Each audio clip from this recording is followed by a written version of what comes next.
Mami, aku mau tanya, dialog ibu dan anak tentang Al-Quran. Al-Baqarah ayat 23-25 bagian pertama.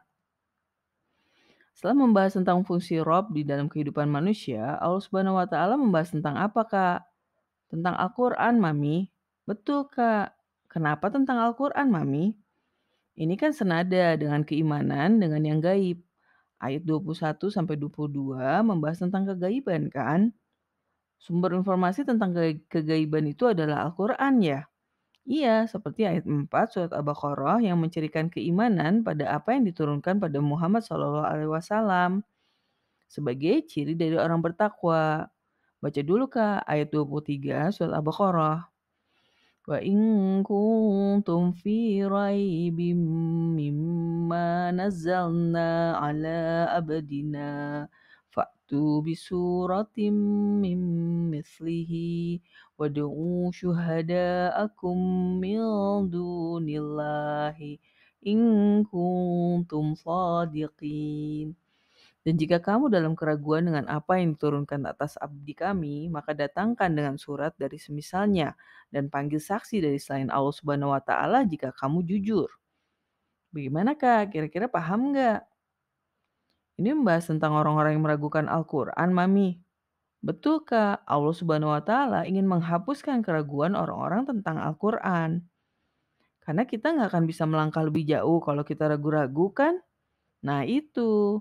Coba gimana cara Allah Subhanahu wa taala menghapuskan keraguan manusia tentang Al-Qur'an? Menantang manusia untuk mendatangkan surat semisal Al-Qur'an. Tapi bukan sekadar asal mendatangkan semisal Al-Qur'an, dia juga menantang kita untuk apa, Kak? Memanggil saksi selain Allah Subhanahu wa taala. Saksi itu apa, Mami? Saksi adalah yang melegitimasi sesuatu menjadi sebuah kebenaran, Kak. Jadi seakan Allah Subhanahu wa taala memerintahkan kita untuk mendatangkan Tuhan lain selain Dia dong, Mami. Ya, kira-kira begitu. Tentu saja ini sebuah tantangan kosong karena manusia tidak mungkin melakukannya. Jadi buat apa Allah Subhanahu wa taala menantang manusia? Agar manusia mau menelaah dirinya sejujur-jujurnya. Apakah dia menolak karena ketidaksukaan atas abdinya yaitu Muhammad Shallallahu alaihi wasallam ataukah karena merasa bisa mendapatkan kebenaran dari selain Allah Subhanahu wa taala? Tapi banyak yang mencoba membuat semisal Al-Qur'an, Mami. Banyak, tapi sekadar olokan saja. Jelas tidak bisa membuat pernyataan yang merupakan suatu kebenaran, tapi sekaligus indah dan menenangkan. Tapi banyak orang zaman sekarang yang membiarkan dirinya dalam keraguan akan Al-Quran, Mami. Berarti dia memang tidak mau mencari kebenaran, Kak. Orang yang sungguh-sungguh ingin menemukan kebenaran, pasti yang mencari kebenaran dimanapun. Dengan banyak membaca literatur dari manapun ya, Mami. Betul, Kak. Dia juga akan melakukan studi perbandingan agama misalnya. Bukannya semua agama mengajarkan kebaikan, Mami? Karena semua agama kan sumbernya dari agama Allah Subhanahu wa taala juga kan? Lalu bagaimana orang pada akhirnya bisa sampai pada kesimpulan Al-Quran itu kebenaran tunggal, Mami?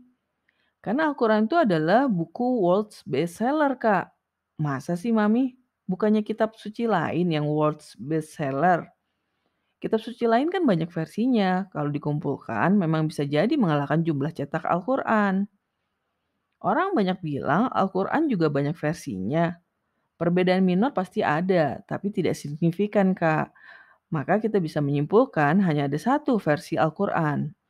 Padahal kan orang selalu tertarik dengan buku yang paling banyak dijual, Mami. Tapi nggak banyak orang tertarik dengan Al-Quran.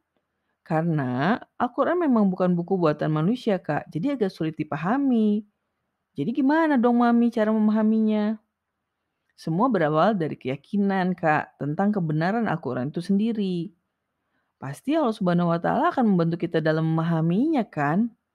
Pastilah, kita harus paham Tuhan berbicara pada setiap manusia melalui Al-Quran. Jadi Al-Quran bukan sekadar paparan fakta kebenaran dan hukum ya Mami. Betul Kak, kita harus menyikapi Al-Quran sebagai saluran komunikasi kita satu-satunya dengan Tuhan.